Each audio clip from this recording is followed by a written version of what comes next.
কৃষক বন্ধু প্রকল্পে এবার আপনাদেরকে কেওয়াইসি জমা করতে হবে। কেওয়াইসি জমা না করলে আপনি টাকা ব্যাঙ্ক অ্যাকাউন্টে নাও পেতে পারেন। কেওয়াইসিটা কি, আপনাকে জমা করতে হবে কি না, কাদেরকে কেওয়াইসি জমা করতে হবে, কৃষি দপ্তর কি জানাচ্ছে, এছাড়াও কৃষক বন্ধু প্রকল্পের টাকা কবে দেবে এবারে দ্বিতীয় কিস্তির টাকা রবি সিজনে, সে ব্যাপারে কি আপডেট রয়েছে বিস্তারিত আমরা আজকের এই ভিডিওতে আলোচনা করব। তো অবশ্যই ভিডিওটি আপনাদের উপকারে আসবে, শেষ পর্যন্ত ভিডিওটি দেখতে থাকুন। চ্যানেলে নতুন হলে এই ধরনের আপডেটগুলো পাওয়ার জন্য অবশ্যই চ্যানেলটিকে সাবস্ক্রাইব করে রাখবেন, বন্ধুদেরকে ভিডিওটা বেশি বেশি করে শেয়ার করে সকলকে খবরটি জানতে সাহায্য করবেন। ফেসবুক থেকে যারা ভিডিওটিকে দেখছেন অবশ্যই কিন্তু পেজটি ফলো করে রাখবেন। চলুন আমাদেরকে আমি স্ক্রিনে সমস্ত বিস্তারিত আলোচনা করে দিচ্ছি। আপনারা যে কোনো ব্রাউজার ওপেন করে গুগলে আসবেন, গুগলের সার্চ বাটনে এসে লিখবেন কৃষক বন্ধু, তাহলেই দেখবেন এখানে কৃষক বন্ধু .wp.gov.in অফিসিয়াল ওয়েবসাইট চলে আসবে।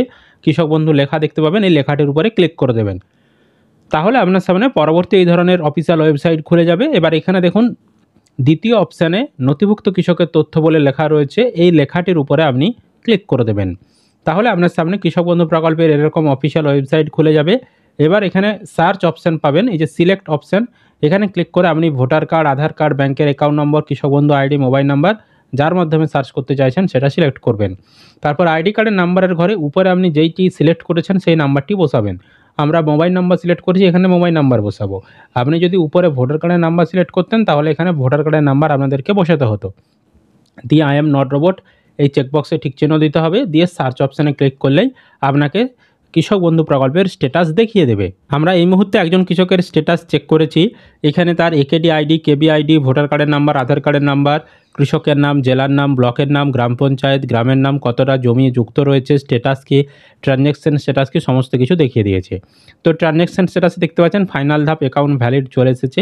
এবার যে কোনো মুহূর্তেই মুখ্যমন্ত্রী মমতা বন্দ্যোপাধ্যায় বোতাম টিপে কোনো একটা সভা থেকে তিনি টাকা ছাড়বেন, তারপর আপনাদের ব্যাংকে কিন্তু টাকা ঢুকবে। এবার যেটা মূল প্রসঙ্গ কেওয়াইসি, এই কেওয়াইসি বিষয়টা কি না, আপনারা যখন স্ট্যাটাস চেক করবেন এই আধার কার্ডের যে নম্বরের ঘরটা দেখতে পাচ্ছেন, এইখানে অনেকের দেখবেন আধার কার্ডের নম্বর লেখা নেই। তো কৃষি দপ্তর কী চাইছে, আপনাদের ভোটার কার্ডের নাম্বার প্লাস আধার কার্ডের নাম্বার এই দুটোই কিন্তু কৃষি দপ্তর চাইছে কৃষক বন্ধু প্রকল্পে। কৃষক বন্ধু প্রকল্প প্রথমের দিকে যখন আবেদন করা হতো তখন আধার কার্ড বাধ্যতামূলক ছিল না, তাই অনেকেই ভোটার কার্ড দিয়েই আবেদন করেছে। ভোটার কার্ডটা বাধ্যতামূলক ছিল, আধার কার্ড বাধ্যতামূলক ছিল না। তো অনেকে কী করেছে, ভোটার কার্ডের নাম্বারটা দিয়েছে কিন্তু তখন আধার কার্ডের নাম্বার দেয়নি, তাই তাদের আধার কার্ডের নাম্বারের ঘরটা ফাঁকা ছিল। তো কৃষি দপ্তর অনেক দিন থেকেই প্রয়াস করছে যে সকলেরই আধার কার্ডের নম্বরগুলো যাতে কালেক্ট করা যায়, কিন্তু এখনও অনেক কৃষকদের এই আধার কার্ডের নাম্বারের ঘরে আধার কার্ড যুক্ত নেই, তাদের আধার কার্ডের নাম্বার ফাঁকা রয়েছে। তো যে সমস্ত কৃষকদের এখানে আধার কার্ডের নম্বর ফাঁকা রয়েছে সেই সমস্ত কৃষকদেরকে বলা হচ্ছে যে আপনারা অতি সত্বর আধার কার্ডটা লিঙ্ক করুন বা আধার কার্ডটা জমা দিন। তো এই আধার কার্ড জমা দিতে গেলে আপনাদেরকে কি করতে হবে না, আপনাদেরকে বলা হচ্ছে যে আপনারা আপনাদের যে এলাকার কৃষি অফিস সেই এডি অফিসে যান, আধার কার্ডের অরিজিনালটা নিয়ে যান, ভোটার কার্ডের অরিজিনাল নিয়ে যান। কৃষি দপ্তরের আধিকারিক যারা ডাটা এন্ট্রি অপারেটর রয়েছে তারা কিন্তু দেখে আপনার আধার নম্বরটা তারা এন্ট্রি করে দেবে। ঠিক আছে, বোঝাতে পেরেছি? তো আধার কার্ড যাদের লিঙ্ক নেই আপনারা অতি সত্বর আধার কার্ডটা লিঙ্ক করে দিয়ে আসুন কৃষি অফিসে। যাদের আধার কার্ডের নাম্বার এখানে লিঙ্ক রয়েছে এবং দেখতে পাচ্ছেন সঠিক আধার কার্ডের নাম্বার লেখা রয়েছে, তাদেরকে কিন্তু নতুন করে আধার কার্ড লিঙ্ক করতে হবে না। যাদের আধার কার্ডের ঘর ফাঁকা রয়েছে তাদেরকেই করতে হবে।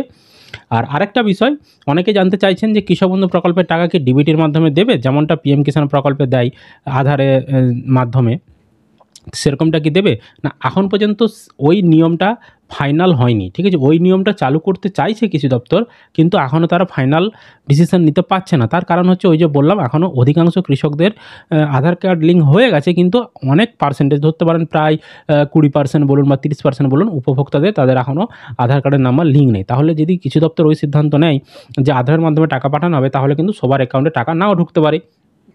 সেই কারণে কৃষি দপ্তর কিন্তু ওই সিদ্ধান্তটা নিচ্ছে না এখন। তাই আগে যেভাবে গতানুগতিক অ্যাকাউন্ট নাম্বার আইএফএসসি কোডের মাধ্যমে টাকা পাঠানো হতো সেইভাবেই কিন্তু টাকাটা পাঠানো হবে, বুঝতে পেরেছি? তবে কৃষি দপ্তর পরবর্তী সময়ে ভবিষ্যতে কিন্তু আধারের মাধ্যমেই টাকা পাঠাবে, পিএম কিষাণ প্রকল্পে যেভাবে টাকা পাঠায় ওইভাবে কিন্তু ওই নিয়মটা চালু করবে। তাই আপনারা অতি সত্বর আধার কার্ডের নাম্বারটা লিঙ্ক করে দিয়ে আসুন। আর টাকা কবে দেবে অনেকেই জানতে চাইছেন। দেখুন ট্রানজ্যাকশন স্ট্যাটাসের ঘরে আপনারা দেখতে পাচ্ছেন যে আপনাদের অ্যাকাউন্ট ভ্যালিড হয়ে গেছে। তো অ্যাকাউন্ট ভ্যালিড চলে আসা মানেই হচ্ছে আপনাদের ফাইনাল ধাপ চলে এসেছে। অনেকের ওখানে এডি আপলোডেড প্রথমে ছিল, তারপর ডিডি অ্যাপ্রুভ হয়েছে, তারপর অ্যাকাউন্ট ভ্যালিড চলে এসেছে। তো কৃষি দপ্তর আপাতত যেটা সিদ্ধান্ত নিয়েছে যে ডিসেম্বর মাস নাগাদ আপনাদেরকে টাকা দেবে। এখনও অফিসিয়াল তারিখ কোনো ঘোষণা হয়নি। মুখ্যমন্ত্রীর শিডিউল অনুযায়ী একটা ডেট নেবে কৃষি দপ্তর, সেই ডেটে মুখ্যমন্ত্রী মমতা বন্দ্যোপাধ্যায় বোতাম টিপে টাকা ছাড়বে। সেটা ডিসেম্বর মাসেই ছাড়বে। অফিসিয়াল তারিখ যখনই ঘোষণা হবে, ব্যানার যখনই প্রকাশিত হবে, সেই তথ্য আমরা আপনাদেরকে জানিয়ে দেব। তো অবশ্যই চ্যানেলটাকে আপনারা সাবস্ক্রাইব করে পাশের বেল আইকনটা ক্লিক করে অল অপশানটা অন করে রাখবেন, যাতে ভিডিও ছাড়ার সাথে সাথে নোটিফিকেশনগুলো আপনারা পেয়ে যান। আর ভিডিও ভালো লাগলে অবশ্যই কিন্তু একটি লাইক করে দিয়ে যাবেন, বন্ধুদেরকে ভিডিওটা শেয়ার করে সকলকে খবরটি জানতে সাহায্য করবেন। ফেসবুক থেকে যারা ভিডিওটিকে দেখছেন পেজটি ফলো করে রাখতে ভুলবেন না।